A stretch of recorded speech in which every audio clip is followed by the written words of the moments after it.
हाँ, तो आज हम आपसे बातचीत करेंगे, यहाँ चर्चा करेंगे कि हिंदी दलित कहानी की विकास यात्रा के संबंध में। हिंदी दलित कहानी की विकास यात्रा के विषय में आपसे बातचीत करने से पहले एक संक्षेप में हम उस पर एक नज़र डाल लेते हैं। हिंदी दलित कहानी की जो विकास यात्रा है, उसका पहला जो पड़ाव है, जो उसकी पहली शुरुआत है, वह है सतीश की कहानी वचनबद्ध से। ये 1975 में प्रकाशित हुई। इसके बाद दूसरा जो पड़ाव है हिंदी दलित कहानी का, वो है मोहनदास नेमिष राय की कहानी सबसे बड़ा सुख। ये 1978 में प्रकाशित हुई। तीसरे पायदान पर आती है ओम प्रकाश वाल्मीकि की कहानी अंधेर बस्ती।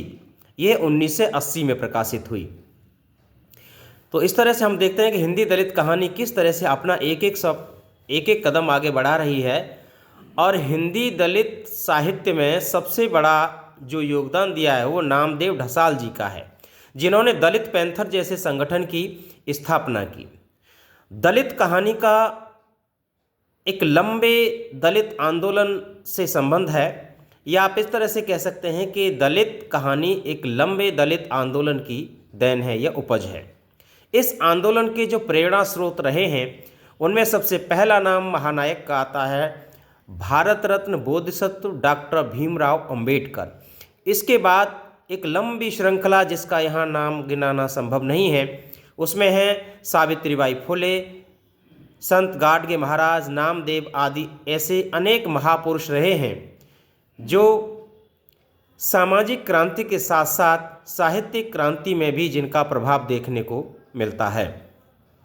ये वे कहानियाँ हैं जो समाज के 85% शोषित पीड़ित लोगों की वास्तविक आज़ादी की तलाश करती हुई नज़र आती हैं।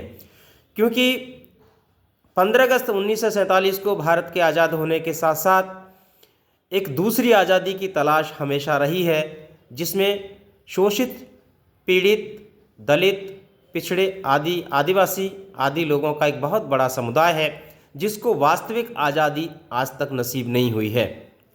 दलित कहानियों की जो बनावट और बुनावट है, उसमें बिल्कुल भी फ़र्क नहीं है।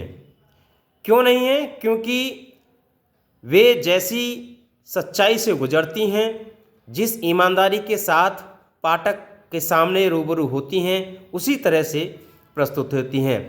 दलित कहानियों की जो भाषा है वह भी अपनी है, और उनके जो पात्र हैं वे भी अपने हैं, जो बिंब हैं, प्रतीक हैं, वे भी अपने हैं। यानी उनके मनगढ़ंत प्रतीक नहीं हैं, न ही उनके बिंब हैं। अपनी भाषा, अपने प्रतीक, अपने नायक, अपने महानायक, सब कुछ उनका अपना ही है, जिसके बलबूते पर दलित कहानी आज 21वीं सदी में अपना वर्चस्व स्थापित कर रही है। धन्यवाद।